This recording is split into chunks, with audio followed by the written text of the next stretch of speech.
আমাদেরকে জীবনে প্রতিষ্ঠিত হতেই হবে। জীবনে সাফল্যকে অবশ্যই অর্জন করতে হবে।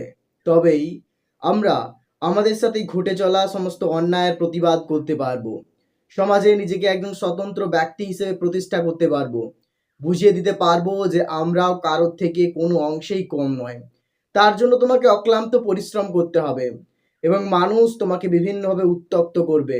মানুষ তোমাকে বিপদে ফেলার চেষ্টা করবে এবং এইসব মানুষগুলো তোমার কাছের লোকেরাই হবে, যারা তোমার উন্নতিকে কখনো সহ্য করতে পারবে না। এই জন্য তোমার সাথে অন্যদের ঝগড়া লাগিয়ে দেবে। কিন্তু এই রকম পরিস্থিতিতে নিজের ভেতরের ক্ষোভকে জাগিয়ে তুলতে হবে। এই ক্ষোভই তোমাকে সাফল্যের কাছে নিয়ে যাবে। যেদিন তুমি জীবনে সাফল্য পেয়ে নিজেকে এই সমাজে প্রতিষ্ঠিত করতে পারবে, সেদিনেই তুমি এদের মোক্ষম জবাব দিতে পারবে। সেদিনেই তুমি এদেরকে বুঝিয়ে দিতে পারবে যে আমরাও কারোর থেকে কোনো অংশেই কম নয়। চেষ্টা করলে আমরাও সব করতে পারি। তুমি তো সব অর্জন করেছো বাঁকা পথে, কিন্তু আমরা অর্জন করছি নিজের পরিশ্রম, সততা আর নিষ্ঠা দিয়ে।